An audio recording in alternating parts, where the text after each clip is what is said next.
Alrighty guys, welcome back to another LEGO set review from BrickByBrick, and today we have set number 75926. This is the Pteranodon Chase from the LEGO Jurassic World Fallen Kingdom line, containing 126 pieces and retailing for $19.99 in the United States. I did purchase this on clearance at Walmart for $7, which some Walmarts around the country got it down to that price eventually.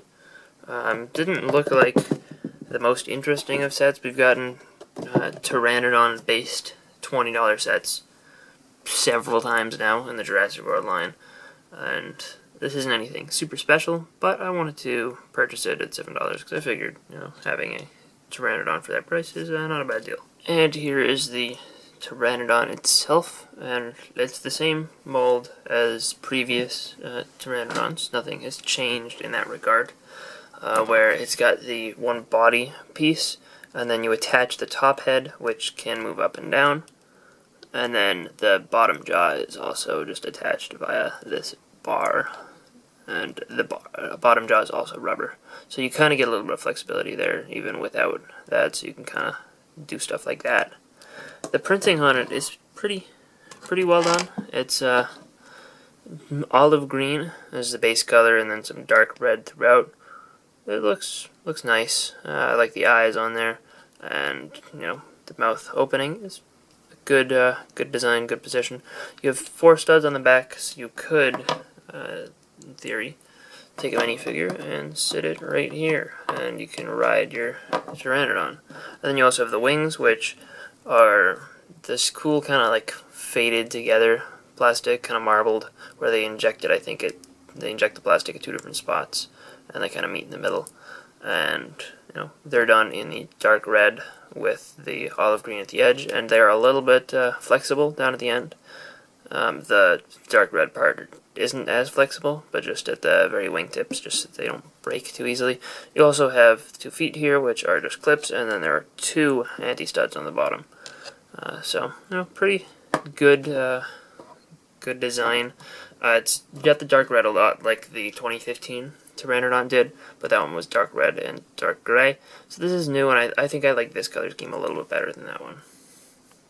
But I do think that the brown one, the first one that they did in 2012, I think that might be my favorite still. And then here we have the Jurassic World Offroader, is what they call it in the official set description. It looks kind of like a Jeep, but with like super duper raised up tires. It's like jacked up a full minifigure height, which is a little bit comically strange.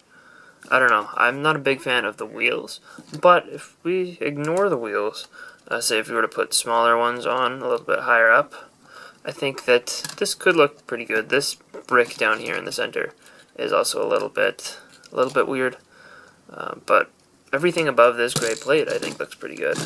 It's a decent build. Comes together all right. You do have a nice license plate sticker as well as the Jurassic World logo. That's nice to see. And the dark blue and dark gray color scheme works. I like getting these fender pieces, but again, I don't think they really fit these wheels too well. I like, again, the appearance of this net shooter piece, and that is a net shooter piece, yep. And if we were to attempt to capture this Pteranodon here, let's see if this works. Zoom out just a little bit, and then all you do is push back on this dark gray section, and this can angle up and down, and bam. Oh, that didn't work. We'll put him on the ground. He's a landed pterodactyl, and you can kind of put your fingers right here to hold on to it, and then that worked well. And that did not unfold. It is one of these circular nets, but in order to reload it, you just stuff it in there, and it reloads better than the previous style of net shooters. And if we try one more time with it freshly stuck in there, it goes, but not too far, which is a little bit of a shame. It would be nice if this worked a little bit better. I've had it sort of work in the past, a little bit better than it is now. There we go. That kind of almost half worked. But yeah, it's a very finicky play feature, and that's kind of been my experience with it. You can seat one minifigure in here. The windshield's a little bit lame, but you can see one minifigure in there, and this actually does have the opening doors, which is kind of a nice thing to see. and that is on both sides. You can open up the other door as well. Of course, they're really, really tiny doors compared to the size of the wheels even. And, that's a little bit atypical. You have the one steering wheel in there. This shaping is a little bit cool. I kind of like that in the build. That was probably the most interesting thing about the build to me. And then you have a clip here where you can store a wrench, and on the other side, if you wanted Owen to drive the vehicle, then you can put him in there, and you can clip his gun right on here, just like that. Or I guess you could do it like that too, or even like that. So many options. And then as far as the back of the vehicle, you have the back license plate, which the back license plate looks pretty good. And then you have this one little storage area where I guess they're stealing a pterodactyl's egg, or maybe they're stealing something else's egg. I don't know, but you can keep that in there. It doesn't seem like the egg is very safe, and it may break on the way, but that's fine. The two figures in the set are Owen Grady and the female tracker, and both of these figures are made of relatively common parts. The most interesting thing here out of the two of them actually is the face on this tracker. That's actually Mantis's face from the Guardians of the Galaxy Volume 2 sets, or Volume 2 set that she appeared in, as well as it also was used for Poison Ivy.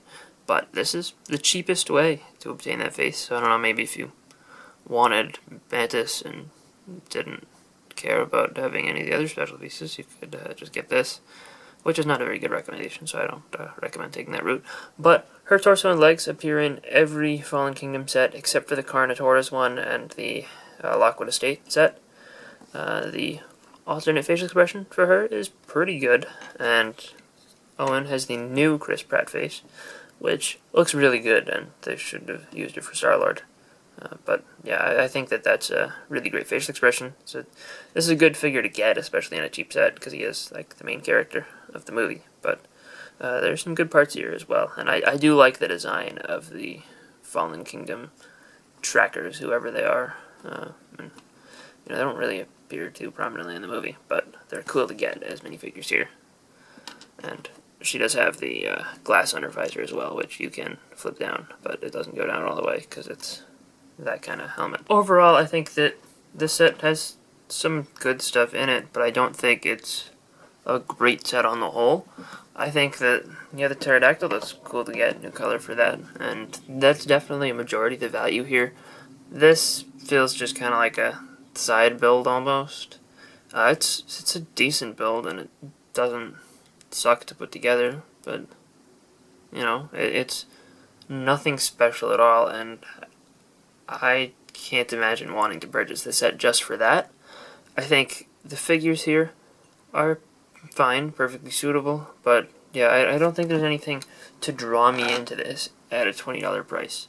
I do think the $20 price might be a little bit over what it should be, but it's not too ridiculous. I can see it if you wanted this set. Maybe it would be worth it, but I don't know. For me personally, at least, I would have preferred like $15, and even then I would have been on the fence about it. But for $7 or even $13 may be a little tiny bit of a stretch, but for $7 this is definitely a good buy. And even at that price, just for parts, so I don't regret my purchase. I do stand by my decision though that I would not have purchased it at a much greater price than that. So anyway, probably not too helpful for those of you looking to purchase this at $20. I would say to those people, probably if you have any interest in a different Jurassic set and you're trying to decide between the two, I do think this is one of the least interesting Jurassic World Fallen Kingdom sets. Definitely the worst one that I've built. I would recommend saving $10 more and getting the Stygimoloch Breakout, which I just think is a much better set.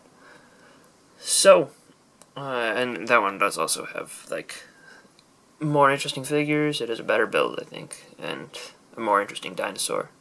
But so anyway, I hope you guys enjoyed this review. If you did, let me know in the comment section down below. Let me know if you found this helpful at all, and I'll see you guys all next time. Bye everyone.